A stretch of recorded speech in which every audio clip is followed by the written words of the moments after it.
हरे कृष्णा। जगत गुरु शिल प्रभुपाद महाराज की जय। नमो विष्णुपादाय कृष्णप्रेष्ठाय भूतले श्रीमते भक्तिवेदांत स्वामी निति नामिने। नमस्ते सारस्वते देवे गौरवाणी प्रचारिणे निर्विशेष शून्यवादी पाश्चात्यदेशतारिणे। जय श्री कृष्ण चैतन्य प्रभु नित्यानंद श्री अद्वैत गदाधर शिवासादि गौरभक्तवृंद। हरे कृष्ण कृष्ण कृष्ण हरे हरे, हरे राम राम राम हरे हरे। श्रील प्रभुपाद महाराज की जय। परम पूज्य लोकनाथ स्वामी महाराज की जय। तो आज हम लोग भगवद गीता के 7वें अध्याय पे चर्चा करेंगे, जिसका भागवत ज्ञान ऐसा उसका उल्लेख है।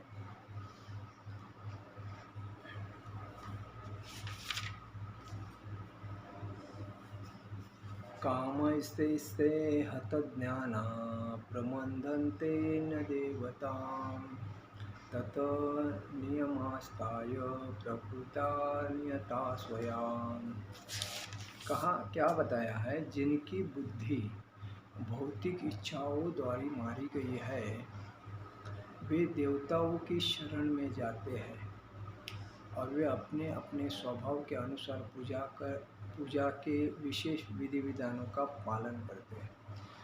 मतलब जिनकी बुद्धि भौतिक, मतलब कलयुग में जो भौतिक मतलब अंधश्रद्धा में डूबे हुए हैं वही देवता की भक्ति करते हैं। जो ज्ञानी है, जो भौतिक कलमश से मुक्त हो चुके हैं, वो देवता की भक्ति नहीं करते हैं।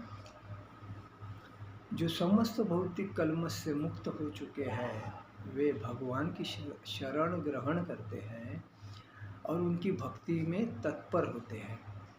जब तक भौतिक कलमश में धूल नहीं जाता, मतलब स्वच्छ नहीं होते, तब तक वे स्वभावतः अभक्त रहते हैं। कहने का मतलब यही है कि बहिरंगा प्रकृति द्वारा आकृष्ट नहीं होते। वो चूँकि वे सही उद्देश्य की ओर अग्रसर होते हैं, शीघ्र ही सारी भौतिक कामेच्छाओं में मुक्त हो जाते हैं। श्रीमद् भागवतम में कहा गया कि मनुष्य को चाहिए कि स्वयं को वासुदेव के प्रति समर्पित करे और उनकी पूजा करे, चाहे वह भौतिक इच्छाओं से रहित हो या भौतिक इच्छाओं से पूरित हो। भौतिक कलमश से मुक्ति चाहते हो तो आपको किसकी भक्ति करनी चाहिए? भगवान श्री कृष्ण की। इधर दिया है, अकाम सर्व कामो वा मोक्ष काम उदारधीः तीव्रेण भक्ति योगेन यजेते पुरुष परम। जो अल्पज्ञ है तथा जिन्होंने अपनी आध्यात्मिक चेतना को खो दिया है, वे भौतिक इच्छाओं की अविलंब पूर्ति के लिए देवताओं की शरण में जाते हैं। ऐसे लोग भगवान की शरण में नहीं जाते, क्योंकि वे निम्नतर गुणों वाले, रजो और तमो गुणों वाले होते हैं। वे विभिन्न देवता की पूजा करते हैं। वे पूजा के विधि विधानों का पालन करने में प्रसन्न रहते हैं। मतलब देवताओं की पूजा करने में उनको आनंद आता है, भगवान श्री कृष्ण की पूजा करने में आनंद नहीं आता है, क्योंकि उनकी अनेक इच्छाएं रहती है। भगवान श्री कृष्ण ऐसे ही प्रसन्न नहीं होते हैं किसी भक्त के ऊपर, वो परीक्षा लेते हैं उसके बाद प्रसन्न होते हैं।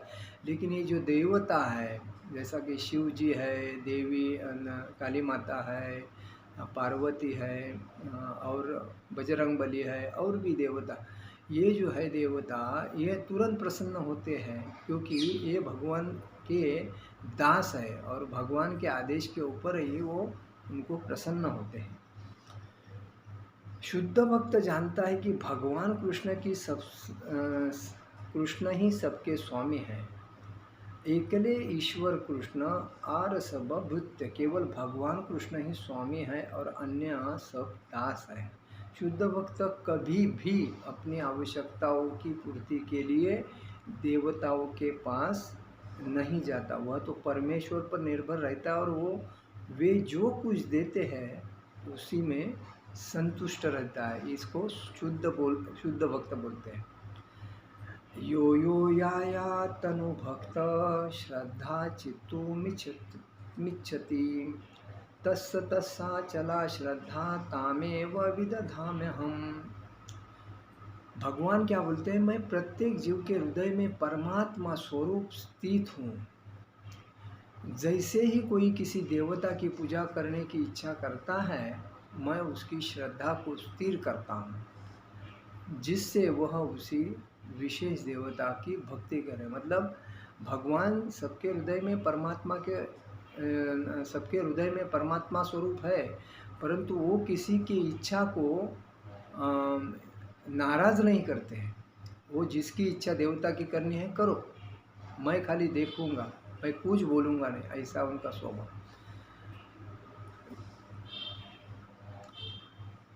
ईश्वर ने हर एक को स्वतंत्रता प्रदान की है।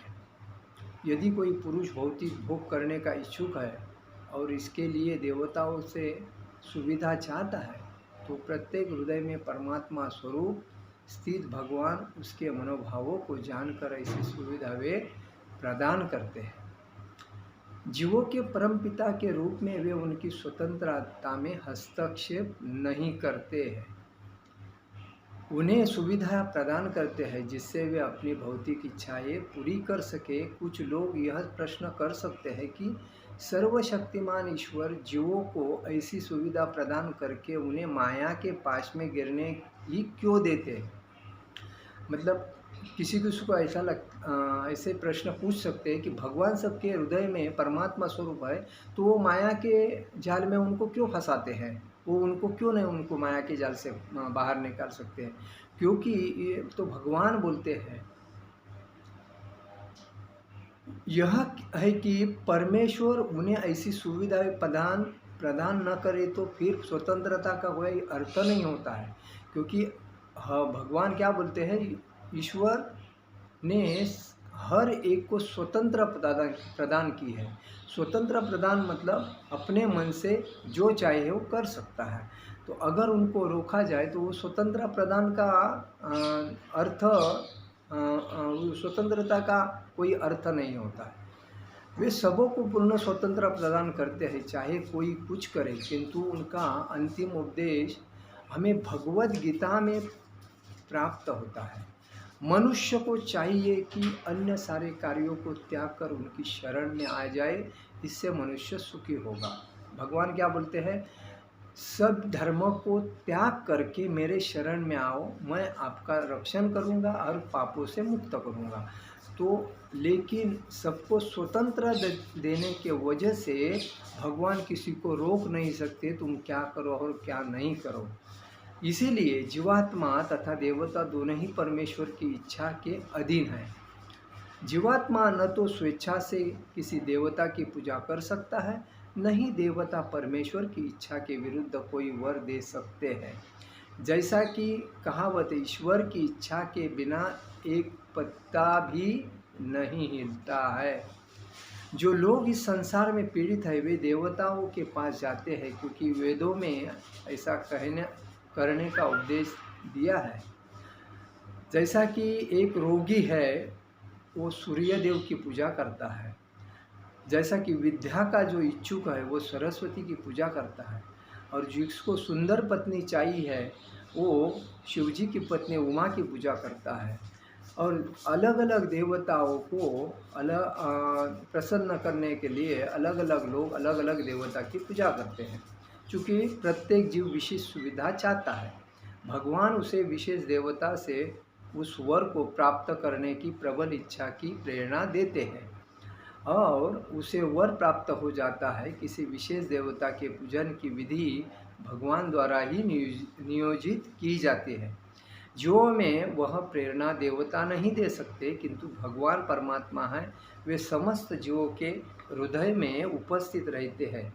कृष्ण मनुष्य को किसी देवता की पूजा करने की प्रेरणा प्रदान करते हैं। सारे देवता परमेश्वर के विराट शरीर के विभिन्न अंग स्वरूप है। वे स्वतंत्र नहीं है। वैदिक साहित्य में कहा गया परमात्मा रूप में भगवान देवता के हृदय में भी स्थित रहते हैं, अतः वे देवता के माध्यम से जीवों की इच्छा को पूरा करने की व्यवस्था करते हैं। जीव तथा देवता दोनों ही परमात्मा की इच्छा पर आश्रित है, वे स्वतंत्र नहीं है। इसलिए कहा गया है कि जो देवता की पूजा करते हैं वो एक्चुअली अपने भौतिक इच्छा को तृप्त करने के लिए देवता के पास जाते हैं, और जो ज्ञानी है वो भगवान श्री कृष्ण की भक्ति करता है। और जो देवता है 33 कोटि देवता, ये किसके ऊपर आश्रित है? भगवान श्री कृष्ण के ऊपर ही आश्रित है। और जो भक्त देवता की पूजा करता है, उनसे आराधना करता है, मुझे ये चाहिए, उनको भगवान परमात्मा के रूप में ज्ञान देते हैं कि उनको दे दो, उनकी इच्छा तृप्त करो, तभी वो देवता इच्छा तृप्त करते हैं। इसलिए कहा गया है कि अगर हम झाड़ के कोई पेड़ है, उस पेड़ के मूल में पानी डालेंगे, खोड़ में पानी डालेंगे, तो वो पत्ते में जाएगा, फल में जाएगा, पौधे में जाएगा, सब जगह पे जाएगा। अगर पान में डालेंगे या पत्ते में डालेंगे या फांदी में डालेंगे तो मूल में नहीं जाएगा। इसीलिए हमें भगवान की किसकी भक्ति करनी चाहिए? भगवान श्री कृष्ण की भक्ति करनी चाहिए। भगवान श्री कृष्ण की भक्ति करने के वजह से हम सब 33 कोटि देवता की भक्ति करते हैं, लेकिन ये मूर्ख भौतिक कलयुग में जो मूर्ख लोग हैं वो अलग अलग देवी देवता, कुल देवता, सूर्य देवता, शिवजी, ब्रह्मा जी, वैष्णव देवी, गणपति, ऐसे अलग अलग देवता की पूजा करके अपना मतलब उनका मान रखना चाहिए, क्योंकि वो देवता है, मान रख, लेकिन मुख्य भक्ति भगवान को नहीं, ये सामान्यता समझ के हमें भगवान की भक्ति करनी है। भगवान की भक्ति करने से सबकी भक्ति हो जाती है। तो कहने का मतलब है भौतिक कलमश में जो फंसे पड़े लोग हैं, इसीलिए ये सब 33 कोटि देवता की भक्ति करते रहते हैं और अपना पैसा भी जाता है उसमें। जो साधु महात्मा जो है, मतलब ये बोलते हैं उनको बहुरूपी जो महात्मा लोग हैं, वो उसका फ़ायदा लेते हैं। जैसा कि साईं बाबा है, जैसा कि बापू है, और भी कोई मैं भगवान का अंश ऐसा बोल के ये लोग उनके पास जाते हैं, बैठते हैं, उनको देनगी देते हैं, उसमें वो लोग इनको मूर्ख बनाते हैं और ये लोग अपना काम अब वो लोग अपना काम करते हैं और ये अपना घर पे आते हैं। तो इसके वजह से लोग फंसते हैं, मतलब खुद का टाइम वेस्टेज करते हैं, पैसा वेस्ट करते हैं और श्रद्धा भाव भी वेस्ट करके अपने खुद के मूर्ख ही बना, खुद मूर्ख बनते हैं और बाद में पश्चाताप करते हैं, मैं इधर जाके इतना पैसा लॉस हो गया, मैं इधर जाके इतना पैसा गया। तो कहने का मतलब हमें किसकी भक्ति करनी चाहिए? भगवान श्री कृष्ण की, क्योंकि भगवान श्री कृष्ण की भक्ति करने से सभी देवता की भक्ति हो जाती है। अन्यथा हम लोग ये चक्कर में फंसे पड़े रहेंगे और अज्ञान में ढूंढते रहे से, और बाद में दूसरे के ऊपर डिपेंड रहते हैं। दूसरा कोई बोलता है हाँ वो सही है, मुझे जो मालूम नहीं उसने बोला ना इसके लिए तो सही है क्योंकि वो भक्त अच्छा है। अरे जब तुम, हर व्यक्ति को यही समझना चाहिए कि मेरा भगवान अंदर बैठा है, तो मैं भक्ति अगर दिल से करूं तो भगवान जागरूक हो जाएगा। भक्ति करने के लिए क्या करना है? हमें चांटिंग माला जो है उसको ध्यान से जप करना है। हरे कृष्णा कृष्णा कृष्णा हरे हरे, हरे राम राम राम हरे हरे, ये चांटिंग माला जप करनी है। दूसरी बात, हमें जो भगवान की जो बुक्स है वो पढ़नी है, उसमें जो ज्ञान है वो आत्मसात करना है, उसको बार बार पढ़ना है। एक बार पढ़ के मेरा पढ़ के हो गया मैं ज्ञानी, ऐसा नहीं, बार बार पढ़ना है। जैसा कि हम लोग ये समझते हैं कि हम भूल जाते हैं कोई चीज़ तो हम बार बार लिख के याद रखते हैं कोई, तो वो हिसाब से हमें इसके श्लोक याद रखना है, उसके तात्पर्य याद रखना है। तो प्रभुपाद जी ने अपने लिए ऐसा हाईवे बना के रखा है भक्ति के लिए कि हम उस हाईवे पे कैसा आनंद से जीवन जी सकते हैं, और वो जीवन जीने के लिए हमें कृष्ण भक्ति ही करनी चाहिए। बाकी कोई भगवान की भक्ति करके देवता की भक्ति करके कुछ फ़ायदा नहीं है, क्योंकि आज देवता अगर इतने बड़े होते तो आज हर जगह पे उनकी प्रसिद्धि होती, लेकिन कृष्ण भगवान की प्रसिद्धि क्यों है? क्योंकि भगवान श्री कृष्ण ही सबके हृदय में वास्तव वास करते हैं और सबको ज्ञान प्रदान करते हैं, और वही भक्ति करने के वजह से व्यक्ति भागवत धाम पहुंच सकता है। अन्यथा पुनरच जन्म पुनरच मरण, इस तलांतर में नरक, पाताल इसमें जाएगा, या परलोक जाएगा, या ऐसे जो लोग हैं उसमें जाएगा। लेकिन कृष्ण भगवान यही बोलते हैं कि मेरी भक्ति करने से मेरे धाम पे आ जाओगे। तो इसलिए कृष्ण भक्ति सर्वश्रेष्ठ है, और हमें किसी की बात सुनना नहीं है।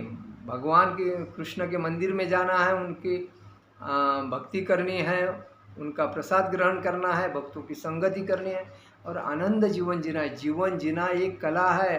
कैसी जीना है? तो भक्तों के संगति में, अच्छे अच्छे भक्तों को संगति करके उनके अच्छे अच्छे विचार पकड़ के शुद्ध भक्ति की तरफ हमें चलना है।